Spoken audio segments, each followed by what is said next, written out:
काली रात। वो एक काली रात थी।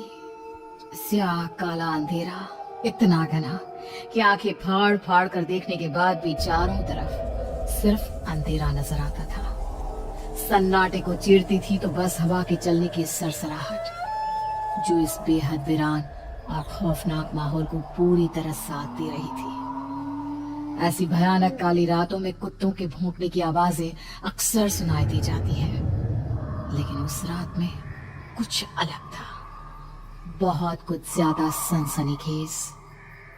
सुनसान गली के आखिरी छोर पर एक पुराना कुआं था। गांव के बुजुर्ग और सब लोग कहा करते थे कि अब भी कई बार रात को वो आती है, खून के धब्बों से सनी सफेद साड़ी, उल्टे पैर और घने काले बालों से छुपा हुआ अपना चेहरा लेकर।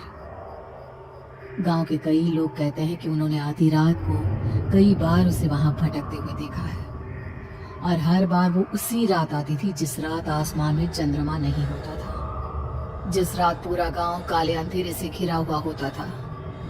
लेकिन उसी गांव का रहने वाला विपिन, एक पढ़ा लिखा लड़का, इन सब बातों में बिल्कुल भरोसा नहीं करता था। शहर से लौटते वक्त उसकी बस काफी लेट हो गई थी और वो गांव के बाहर बस स्टॉप पर उतरा। रात के लगभग 12 बजे। अरे भाई साहब, जरा संभल कर जाना। और सुनो, इस गांव में सुना है कोई चुड़ैल घूमती है, वह कुएं वाली, उस रास्ते से मत जाना। देखिए, मैं पढ़ा लिखा इंसान हूँ, इस तरह की बातों पर बिल्कुल भरोसा नहीं करता मैं। अरे भैया, हमको क्या है, हम तो बस तुम्हें चेतावनी देना चाहते थे। इस गांव के लोग इतनी रात को तो बस स्टॉप पर उतरते ही नहीं। अरे कुछ दिन पहले एक गांव वाला इसी बस में चढ़ा था और जानते हो, रात को यहाँ नहीं उतरा, पूरी रात हमारे साथ हमारे अगले गांव में जाकर रुका था और फिर सुबह लौट कर आया था। अरे कोई इतनी बड़ी बेवकूफी कैसे कर सकता है? और क्या हो जाता अगर वो रात को ही अपने गांव में रुक जाता तो? अरे देखो भैया, ये तो हम नहीं जानते, लेकिन कुछ साल पहले ऐसा हादसा यहाँ पर हो चुका है। कुछ लोगों ने गांव के बुजुर्गों की बात नहीं मानी और जो इकलौता रास्ता गांव के अंदर की तरफ जाता है, वहाँ से आधी रात को निकल लिए। उसके बाद उनके साथ क्या हुआ, ये तो पूछो ही मत। अब इतना कुछ बता रहे हो तो बता ही दीजिए, क्या हुआ था उनके साथ? अरे भाई, पहला आदमी अगले दिन मर गया, दूसरे आदमी ने 4 दिन के बाद खुदकुशी कर ली, और तीसरा सुना है कि शहर के पागल खाने में भर्ती है। अरे ये सब बेकार की बातें हैं, ऐसा कुछ भी नहीं है, मैं इन बातों को नहीं मानता। देखो भैया, मैं एक आखिरी बार कह रहा हूँ, अपने घर सुबह चले जाना, अभी मेरे साथ चलो, मेरे घर रुक जाओ। देखिए, आप चिंता मत कीजिए, मेरे साथ कुछ नहीं होगा। अरे भैया, परेशानी की बात तो ये है कि गांव के अंदर जाने के लिए एक ही रास्ता है, वही कुएं वाला रास्ता, और आज अंधेरी रात भी है। कहीं ऐसा ना हो सफेद कपड़ों वाली चुड़ैल वहीं भटक रही हो। कोई बात नहीं, अगर भटक रही होगी तो उससे भी मुलाकात कर लेंगे, अपना फोन नंबर दे देंगे और फिर अगली बार जब आपसे मिलेंगे तो बात जरूर करवाएंगे आपकी। अरे ठीक है भैया, जैसी तुम्हारी मर्जी। और चुड़ैल का फोन नंबर आप अपने पास ही रखना, हम तो चले। विपिन बस ड्राइवर की बात नहीं सुनता और गांव के सुनसान रास्ते पर आगे बढ़ता है। आज पहली बार विपिन का दिल जोर से धड़क रहा था। उसे थोड़ा थोड़ा सा डर लगने लगा था। आज पहली बार न जाने क्यों उसके कलेजे में कंपकपी सी हो रही थी। लग रहा था जैसे शायद गांव वालों की बात सच हो, और अगर सच हो गई तो क्या होगा। जैसे जैसे वो कुएं के नजदीक बढ़ रहा था, उसे ऐसा लग रहा था जैसे उसके शरीर का खून ठंडा पड़ रहा है। मुझे डर क्यों लग रहा है? मैं तो इन सब बातों पर भरोसा नहीं करता। कितना अच्छा होता कि कोई गांव वाला मिल जाता तो उसके साथ निकल जाता, लेकिन इतनी अंधेरी रात में इस वक्त कोई भी गांव वाला यहाँ पर क्यों आएगा? मैं कुछ ज्यादा ही सोच रहा हूँ। मुझे जल्दी से जल्दी अपने घर पहुंच जाना चाहिए। लेकिन भगवान ने शायद विपिन की प्रार्थना सुन ली थी। विपिन ने अचानक से अपने पीछे किसी के कदमों की आहट सुनी। एक बार के लिए उसके माथे पर पसीना आ गया और उसके कदम वहीं रुक गए। लेकिन तभी उसके कानों में एक बुजुर्ग औरत की आवाज आई। अरे बेटा, गांव की तरफ जा रहे हो, जरा मुझे भी अपने साथ ले चलो। देखो ना, मेरे हाथ में भारी थैला है, मुझसे उठाया भी नहीं जा रहा। अरे माँ जी, इतनी रात को आप यहाँ पर क्या कर रही हैं? और कहाँ रहती हैं आप? वही गांव के मंदिर के पीछे की तरफ मेरा घर है बेटा। क्या है ना, पास वाले गांव गई थी, लौटने में देरी हो गई। अरे कोई बात नहीं माँ जी, आप मेरे साथ चलिए। अच्छा ही हुआ कि आप मुझे मिल गई।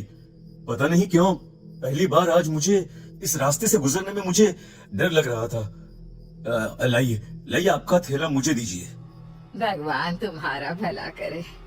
लो बेटा, ये थैला तुम पकड़ लो।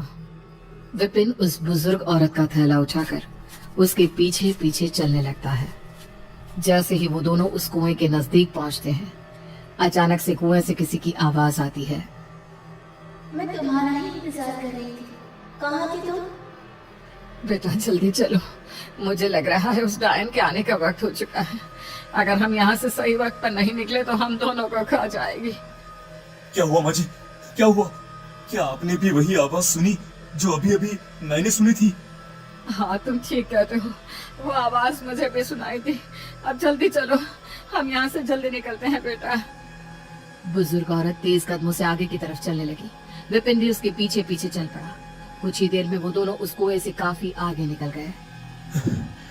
जानती है माँ जी, आज आपकी वजह से मेरी जान बच गई। वैसे मैं इस चुड़ैल वाली बात पर कभी भरोसा नहीं करता था।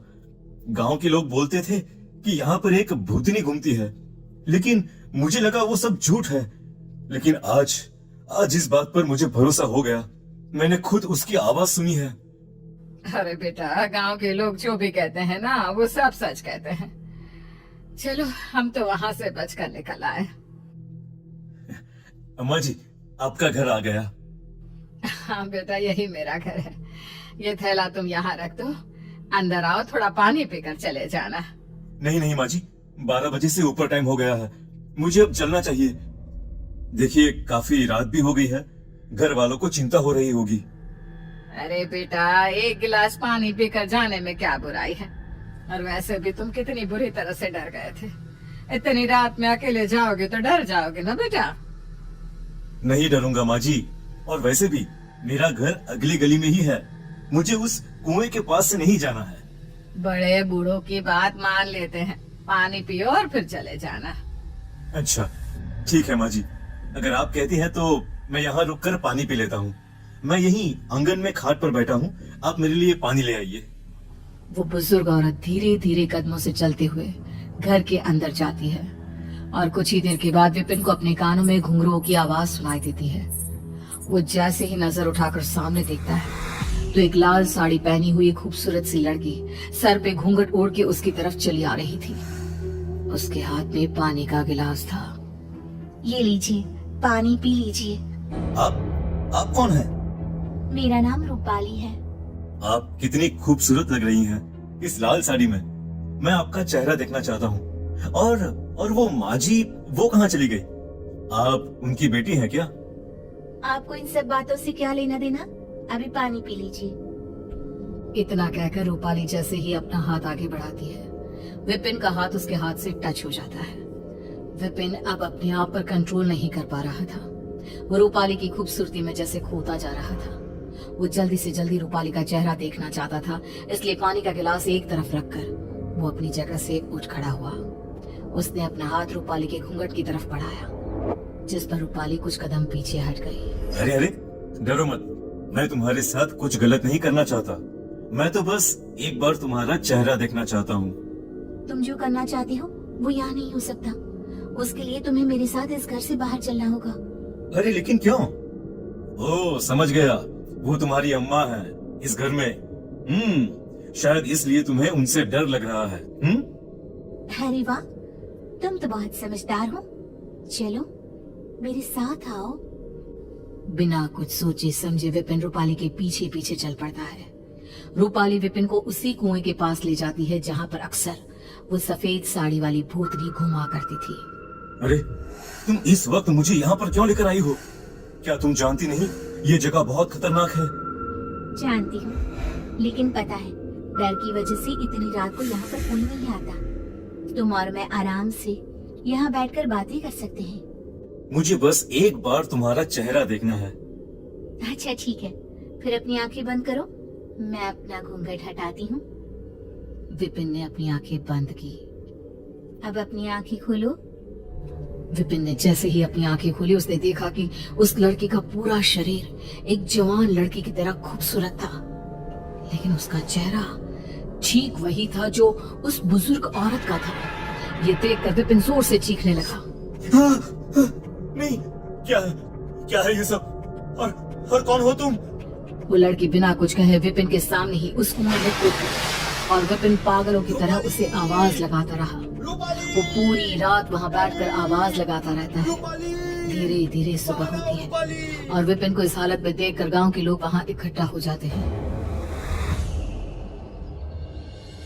अरे भाई, अरे कल तक तो ये लड़का बिल्कुल ठीक था, है?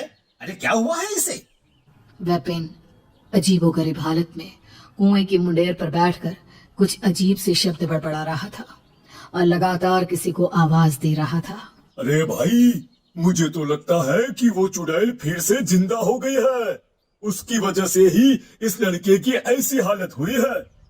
उसके बाद गांव के लोगों ने विपिन को ठीक करने की और उसे उसके घर छोड़कर आने की बहुत कोशिश की, लेकिन विपिन जैसे हमेशा के लिए कुएं की उस मुंडेर पर कैद होकर रह गया।